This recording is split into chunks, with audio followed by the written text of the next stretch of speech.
Tonight, there's new information on the people who may have hijacked two planes in Boston and then flew them into the World Trade Center yesterday. The collision toppled the Twin Towers, changing the skyline and our lives forever. Now, rescue workers are combing through the rubble where the Twin Towers once stood. Thousands, though, are feared dead. But this morning, there was a glimmer of hope when some 9 people were rescued.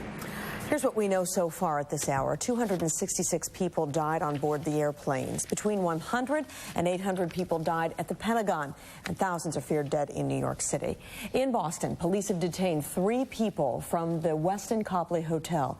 President Bush is calling the attacks acts of war. He says the nation will spend whatever it takes to protect our security. In fact, the roots of this attack appear to reach deep here into the Boston area. All you had to do was look at the scene outside the Westin Hotel in Copley Square. Dozens of officers armed with guns and federal warrants entered the hotel looking for evidence today. The hotel was evacuated, sending hundreds of people streaming into the streets. WBZ's Beth Germano is live in Copley Square, and she has more on what was really a shocking scene today in Boston, Beth. There was the utmost safety concern outside the Westin Hotel here in Boston today as those law enforcement agencies stormed the hotel. And apparently the intense investigation into yesterday's hijackings took a turn here in Boston today. As you mentioned, 3 individuals were taken into custody for apparent questioning. Investigators zeroing in this afternoon on rooms that were on the 12th and 16th floors, looking for any connection to the hijackings that did begin here in Boston yesterday. First, the SWAT teams went in, the bomb squad and canine units, and guests knew to get out. And then I came out and I wanted to, just to see what was happening, and someone had said they just heard on that there was a terrorist on the 16th floor, and I was on the 15th floor. So I thought that was probably a good time to make my way downstairs. Around the perimeter of the hotel, hydrant checks hinted at the intense preparations. Let's go. Everybody, let's go. Come on. Safety concerns led police to push back growing and curious crowds as the hotel is evacuated. The Boston police were going door to door, at least on our floor, and just told us to go downstairs. There was a bomb squad guy on the elevator. I guess the FBI is in 16 and 28, on floor 16 and 28, and there's some EMS people on 14. And back up the side. Let's go, come on, let's go, let's go. It was the sight of so many agencies that rattled nerves as 3 people were taken into custody. But guests were relieved as well to see possible progress in an unspeakable tragedy. Everyone combines to get rid of this common insidious enemy that no one really knows who it is. So. Just hours before in Newton, FBI and state police were surrounding a hotel room at the old Sioux Chalet on Route 9. I see there's police all over the place, and they were questioning the hotel clerk, but they stopped talking when I walked in the room. So, what kind of questions were they asking? They were asking her what procedures she followed when she checked somebody out yesterday. Now, back here at the Westin Hotel, there were also questions being asked of employees inside. Someone who works for a budget rental car agency inside said they were being questioned about somebody who may have rented a car here from the hotel. And also, we are told it was credit card transactions here at the Westin that may have called attention to the 3 individuals who are now being questioned. Right now, no one is being allowed inside this hotel except guests. There are security guards at the doors checking anyone who is going in. Only a light police presence remains around the perimeter. Quite a different scene from what we saw here just a couple of hours ago when hundreds spilled into the streets as this hotel was evacuated.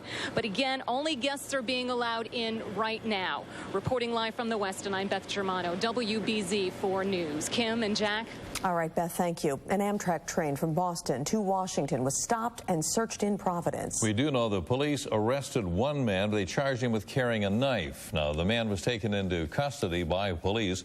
Authorities are saying at this time there is no apparent connection to this week's terrorist attacks. And Jack, the FBI is following literally hundreds of leads. WBC's Bill Shields, he's live in Boston right now to tell us about how investigators are searching for clues by talking to cab drivers. Bill. Jack, you know, this has been the most tragic 36 hours that I've ever had to deal with personally as a reporter. First, those horrifying scenes from New York, the connection to Boston, cab company now, and then the events here at the Westin today. Come on, keep it moving. Up the side. Go, go, go. Keep it moving. Boston police moved quickly, clearing the streets around the Westin. Inside, the FBI and SWAT teams were on 2 floors with a bomb squad. Travis Johnson saw the operation unfolding. I saw the police, the SWAT team pull up, the bomb squad. About 12 or 13 SWAT guys went in. Heavily armed? Several of them did have large automatic weapons. Then they brought in the bomb squad. Bomb sniffing dog went in. Onlookers watched intently, some fearful, some angry, that America as a whole has been horribly violated. I hope whoever's involved is in there and they've got them and they take care of them, and I hope that this government really takes action against them. And it's just devastating for everybody. I'm really shaken. Thank you. Moments later, the FBI took 3 people into custody. But earlier in the day, this cab company in the Fenway was under the federal spotlight. In 1997, a Jordanian national named Raheed Hijazi was a cab driver here, a known member of Osama bin Laden's organization. Hijazi is now under arrest for terrorism in Jordan. But did he have friends here? No one at the cab company even remembers him. Never, never. If such a thing, we are going to jump on him ourselves because we are making a living in the city of Boston. Back live now. Many of those cab drivers we talked today of different nationalities said this attack they felt was an attack on them too and in their home countries. Now getting back to the Westin, 3 people again to wrap up were taken into custody today. All that we know is that they are Arab nationals. We do not know any of the other details, what they may have been charged with, if anything. Reporting live from downtown Boston, I'm Bill Shields, WBZ 4 News. Kim? All right, Bill, thank you. The FBI has set up a special hotline for tips about the attack, and if you have any information about the suspects or the suspected terrorists, you are urged to call.